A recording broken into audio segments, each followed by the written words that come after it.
So guys, may ituturo pala ako sa inyo technique guys.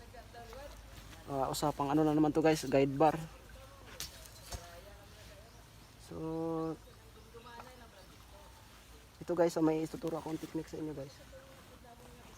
Merong mga operator na nagtatanong sa akin na kung pwede daw ba lagyan ng grasa yung guide bar.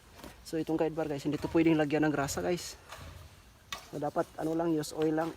Mga use oil or tuti, bago. Mas maganda kung bago, kaso mahal.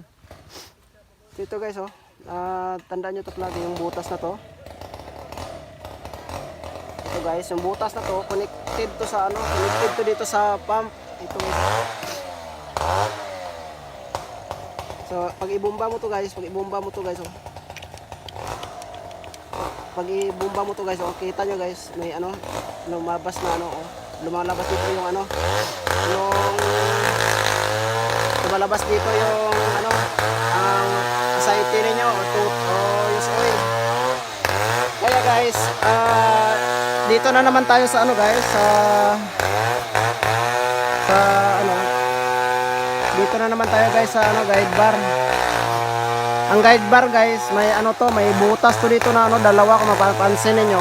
May butas to na dalawa ito guys, isa, dalawa. Tapos kung baliktarin mo to, meron din na naman to sa kabila.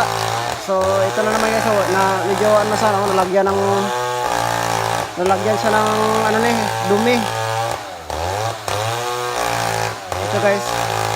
So kaya ang gagawin nyo guys, ito. So kung saan yung side na ilalagay nyo dun sa chenso, example ito,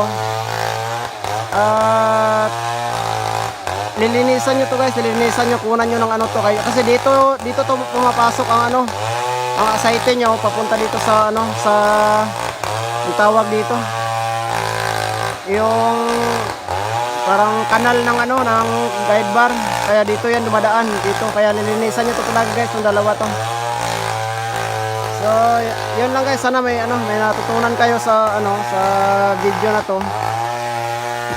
Tandaan nyo lagi guys, yan yung butas na yan dyan lagi ilalagay yung ng guide bar. Ito yung butas na yan, dalawa na to. So kung kumatan nyo guys, ipump pag ipump ko siya, dyan tumutulo yung niya, yung use oil niya dyan para sa kadena. So sana may matutunan kayo sa guys, sa video na to.